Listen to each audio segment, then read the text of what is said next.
अस्सलामुअलैकुम वरहमतुल्लाहि वबरकातुहू। नाज़रीन इकराम,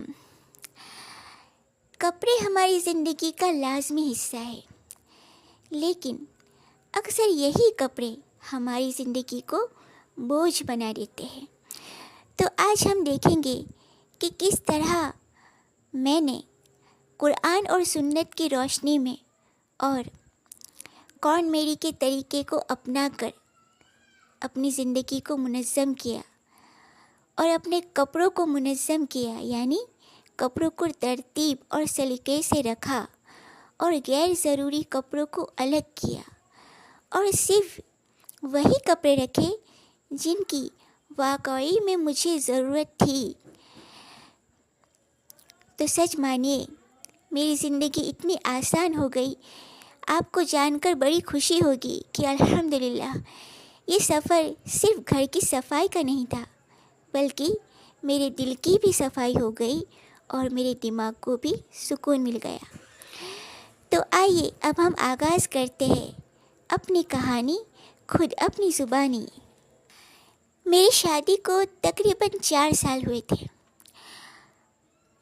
शादी होने से पहले जब कपड़ों की ख़रीदी की थी तो एक्साइटमेंट में आकर मैंने बहुत सारे कपड़े ख़रीद लिए थे और फिर मेहमानों ने भी कपड़े गिफ्ट में बहुत सारे दिए थे। तो मेरे पास कपड़ों का ढेर हो गया था, पर कोई भी कपड़े मेरे कंफर्टेबल नहीं थे। सब कपड़े अलमारी में भरे हुए थे और कुछ कपड़े स्टोरेज बेड यानी पेटी पलंग में भी रखे हुए थे। यानी पेटी पलंग, अलमारी और सूटकेस सब कपड़ों से भरे हुए थे। जब भी मैं उन कपड़ों को देखती तो मैं सोचती आज नहीं तो कल ज़रूर पहनूंगी। कहीं घूमने जाएंगे तो पहनेंगे, कहीं शादी ब्याह में जाएंगे तो पहनेंगे, ये सोचकर संभाल कर रखती। मगर जब कहीं घूमने का मौका आता या जब कहीं शादी ब्याह में जाना होता तो वो कपड़े मुझे सूट ही नहीं करते। मैं पहनती तो बेचैन हो जाती, क्योंकि वो कपड़े मुझे कंफर्टेबल ही महसूस नहीं होते थे। जब भी पहनती मुझे तकलीफ़ होती, तो फिर मैं वही कपड़े पहनती जिसमें मुझे सुकून मिलता था, राहत मिलती थी। जो कपड़े पहनकर मुझे खुशी महसूस होती थी, हर बार मैं वही कपड़े पहनती थी और बाकी के सब कपड़े ऐसे ही अलमारी में और स्टोरेज बेड में पड़े रहते थे। इस तरह 4 साल बीत गए और हम रहते हैं रेंट में। अब किराए के घर में रहते हैं तो बार बार घर भी तब्दील होते हैं। तो जब भी घर तब्दील होता तो मानो मेरी तो जान ही निकल जाती। सारे कपड़ों को समेट कर पैक करना पड़ता और फिर सारे कपड़ों को जब दूसरी जगह पर रहने जाते तो सेट करना पड़ता। तो घंटों के घंटे सिर्फ कपड़े रखने में ही बीत जाते। मैं इतनी थक जाती कपड़ों को रखते रखते, उनको सेट करते करते, उनको संभालते संभालते। फिर भी मैं कपड़ों को नहीं छोड़ती थी, ये सोचकर कि इतने महंगे कपड़े लिए हैं और सब ने कितने दिल से मुझे गिफ्ट भी इतने महंगे कपड़े के किए हैं, तो मैं ऐसे कैसे किसी को दे दूँ। अब पहनना तो पड़ेगा ही, आज नहीं तो कल, कभी तो कभी पहनूंगी ही। ये सोच सोच कर मैं कपड़ों को संभालती ही रही और संभाल संभाल कर थकती रही। कपड़ों को सेट करते करते मैं अपसेट रहने लगी, क्योंकि कपड़े इतने सारे थे कि उन्हें संभालना और रखना मानो दिमाग का दही हो जाता था। फिर एक दिन मैंने कौन मेरी का वीडियो देखा। जब मैंने उनका वीडियो देखा और उनकी बातें सुनी तो मेरी तो जैसे कि ज़िंदगी सफल हो गई। मेरे सारे प्रॉब्लम ख़त्म हो गए। मैंने सोच लिया कि अब मुझे क्या करना है। मैंने सबसे पहले कपड़ों को जमा करना शुरू किया।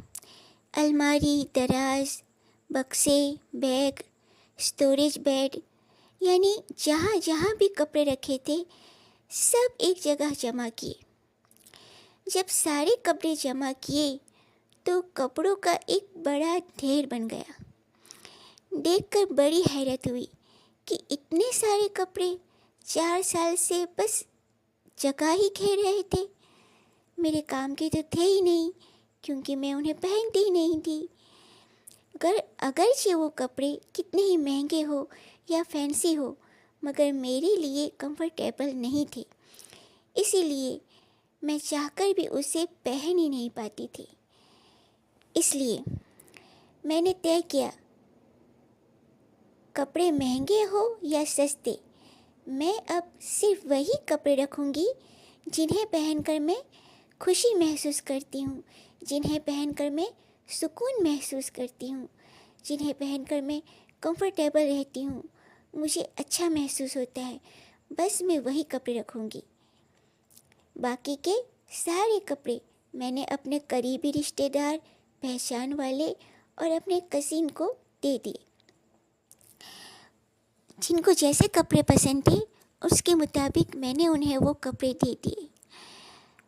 फिर मैंने एक बात कहूँ, शादी के लिए जो मैंने महंगी महंगी नाइट ड्रेस खरीदी थी ना, वो भी बहुत सारी जमा हो गई थी। कम से कम 10-11 हो गई थी। और जो अंदरूनी कपड़े होते हैं ना, अंडरवेयर, वो भी कम से कम 14-15 जोड़ी तो थे ही, मगर वो कोई भी मेरे काम के नहीं थे, क्योंकि कुछ मुझे फिट पड़ गए थे और कुछ लूज़ थे और कुछ जमते नहीं थे पहनने में। वो भी मैंने ऐसे ही संभाल कर रखे थे बिल्कुल नए, मगर मेरे काम के नहीं थे। और जो काम के थे बस मैं उन्हें ही पहनती थी। नाइट ड्रेस भी कुछ ही ऐसे थे जिन्हें मैं पहन पाती थी, वरना बाकी के सब नाइट ड्रेस ऐसे ही पड़े रहते थे। मैं आपको ये बात इसलिए बता रही हूँ कि लड़कियाँ ऐसी चीज़ें देने में शर्म महसूस करती है। वो ये सोचती है कि चलो खैर कपड़े वगैरह तो हम दे सकते हैं, मगर अंदरूनी चीज़ें कैसे किसी को दे। मगर मैंने हिम्मत की और मैंने अपनी हम उम्र लड़कियों को बुलाया और उनको अंदरूनी कपड़े, नाइट ड्रेस, अंडरवेयर सब कुछ दे दिया। जो मेरे काम का नहीं था मैंने उनको दे दिया। आप यकीन नहीं मानोगे, इन छोटे छोटे कपड़ों को भी निकालने की वजह से मेरी अलमारी में काफ़ी जगह हो गई और मेरी अलमारी काफ़ी साफ़ सुथरी हो गई, क्योंकि अब बस अलमारी में उतने ही कपड़े थे जो बिल्कुल मेरी ज़रूरत के थे, न ज़रूरत से ज़्यादा न ज़रूरत से कम। तो अगर आप भी अंदरूनी चीज़ें देने में शर्माते हैं तो अब से शर्म महसूस मत करना, अपने करीबी रिश्तेदारों को दे देना। सच में उनकी भी दुआ मिलेगी और आपको बहुत सुकून मिलेगा। आपको ये महसूस नहीं होगा कि मेरे पैसे बेकार गए। कम से कम किसी के काम तो आई आपकी चीज़ें, तो इससे बढ़कर क्या होगा, है ना। तो मुझे भी यही खुशी महसूस हुई कि मैंने गलती की थी कि मैंने बहुत सारे कपड़े ख़रीद लिए थे। अब गलती की तो उसका नुकसान तो उठाना ही पड़ेगा। तो मैंने उठा लिया, मगर मेरे सर से जो कपड़ों का बोझ था ना, वो हट गया। कपड़ों की बात निकली तो अब सभी कपड़ों की बात होगी तो अंडरवेयर की भी बात होगी, ताकि मेरे साथ साथ आप भी समझ सके कि अंदरूनी कपड़े भी बहुत बड़ा बोझ करते हैं। अगर वो बहुत सारे जमा हो जाए तो उसकी वजह से भी घर में बहुत क्लटर जमा हो जाता है। तो मैंने अंदरूनी कपड़े भी सब निकाल दिए और जो बेकार के थे वो मैंने कचरा पेटी में डाल दिए, क्योंकि उसे तो कोई यूज़ नहीं करेगा, तो मैंने उसे फेंक दिए। तो हाँ, अब कपड़ों की कैटेगरी है तो कपड़ों की कैटेगरी में तो सब कुछ आएगा। ब्लैंकेट, कंबल, चादर, ये सब भी मेरे पास बहुत जमा हो गए थे। मैंने मेहमानों का सोच कर सब संभाल कर रखा था, मगर घर छोटा था और इतने मेहमान आते नहीं थे, तो बेकार में सब कुछ ऐसे ही पड़ा था। तो मैंने ठंडी के मौसम में जैसे किसी को भी कंबल की ज़रूरत होती, चादर की ज़रूरत होती, तो मैंने इस तरह कंबल और ब्लैंकेट भी सबको दे दिए। मुझे बहुत खुशी हुई, सच में इतना सुकून मिला कि कम से कम मेरी चीज़ें किसी के तो काम आई। और फिर हम स्वेटर लेते हैं ठंडी के मौसम में, तो स्वेटर भी मेरे पास कम से कम 5-6 जोड़ी थे। और इतने सारे स्वेटर मेरे कुछ काम के नहीं थे। अम्मी ने प्यार से दिए थे, मेरी सासू अम्मी ने मुझे प्यार से दिए थे, मैंने ख़रीदे थे, मगर उसमें से कोई भी स्वेटर मेरे काम का नहीं था। क्योंकि कितनी भी ठंडी हो, मैं स्वेटर पहनूं तो मुझे ऐसे चुभते थे, ऐसे मुझे खुजली आती थी, तो मैं स्वेटर ऐसे पहन ही नहीं पाती पहले से ही। मगर अब आ गए थे स्वेटर तो क्या करूं, तो उसे भी संभाल संभाल कर रखा था कि शायद ठंडी में कोई मेहमान आए तो उसे पहनने काम लगेगा, या तो मैं कभी पहन लूँगी। ये सब सोच सोच कर मैंने संभाल कर रखा था। मगर नहीं, 4 साल बीत गए, कोई स्वेटर मेरे काम नहीं आए। मैंने वो सब स्वेटर भी जो पहनता था उन्हें दे दिए। तो अब स्वेटर भी निकल गए, ब्लैंकेट चादर भी जो ज़्यादा थी वो भी निकल गई, ज़रूरत से ज़्यादा जो कपड़े थे वो भी निकल गए, ज़रूरत से ज़्यादा जो अंडरवेयर थी वो भी निकल गई। तो अब कपड़े की पूरी कैटेगरी मुकम्मल साफ़ हो गई। सच मानो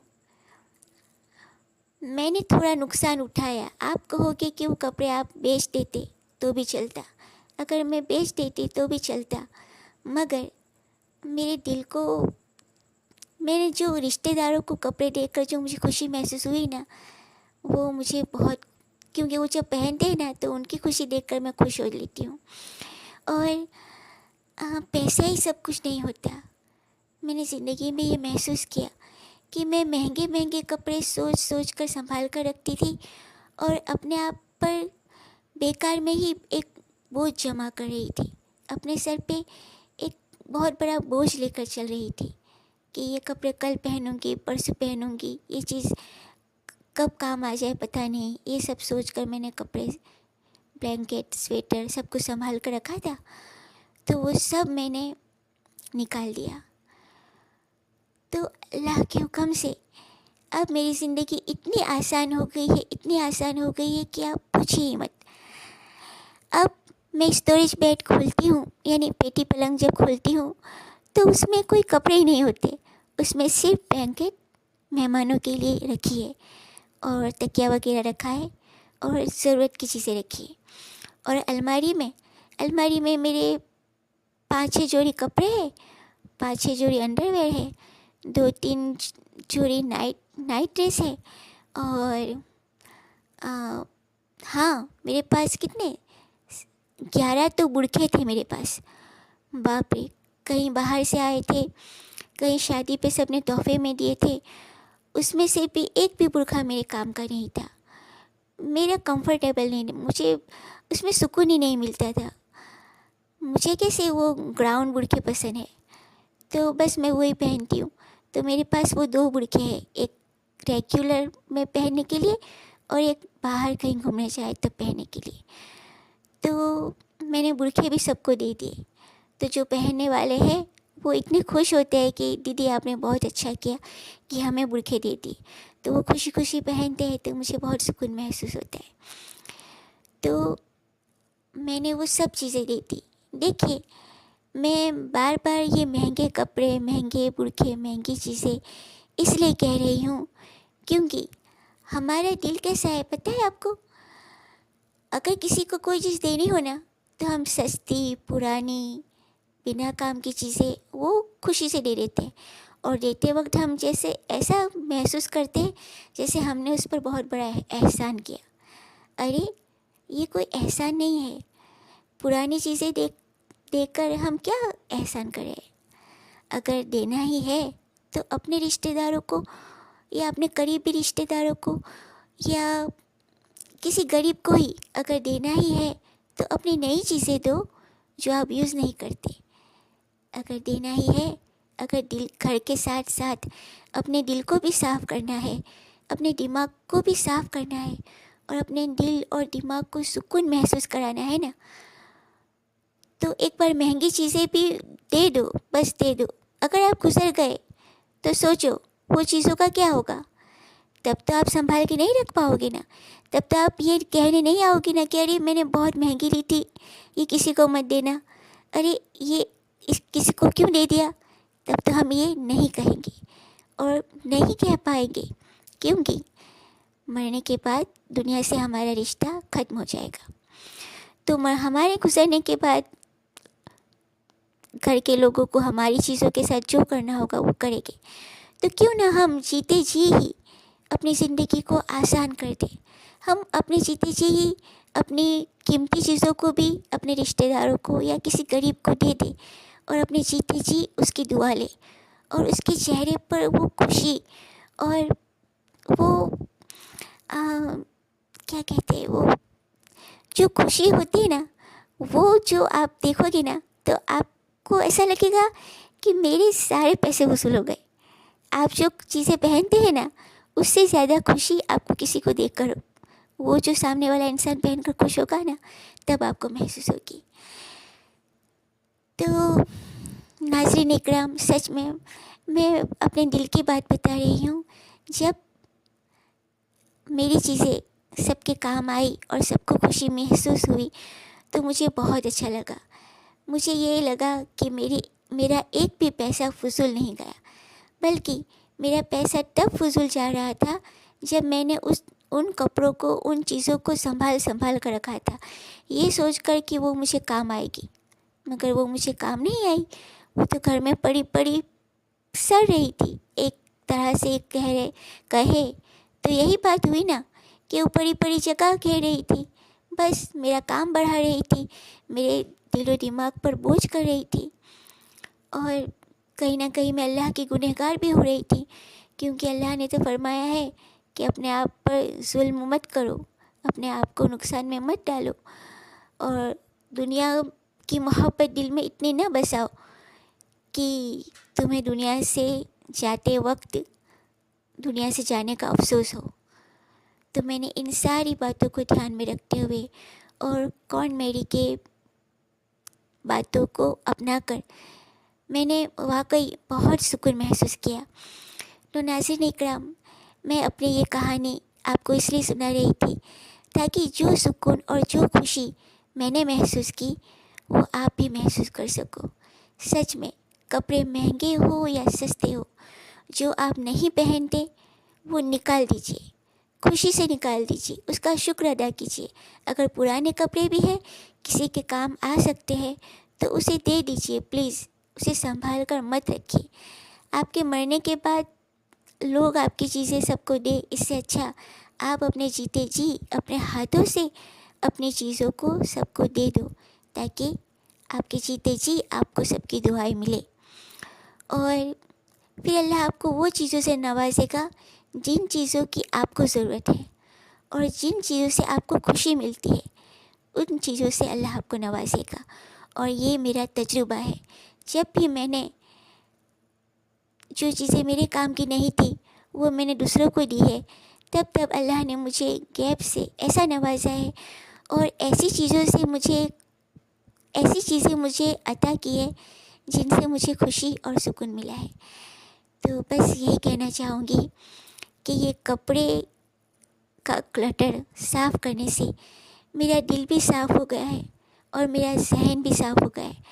मुझे बहुत खुशी महसूस हो रही है सच में, और यही खुशी मैं आपके चेहरे पे भी देखना चाहती हूँ। मैं चाहती हूँ लाखों करोड़ों अरबों तक मेरी ये वीडियो जाए और जो खुशी और जो सुकून मैंने हासिल किया है वो आप सब भी करें और करते रहे इंशाल्लाह।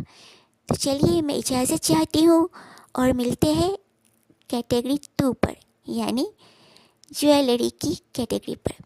तो ठीक है, अस्सलामु अलैकुम वरहमतुल्लाहि वबरकातुहू।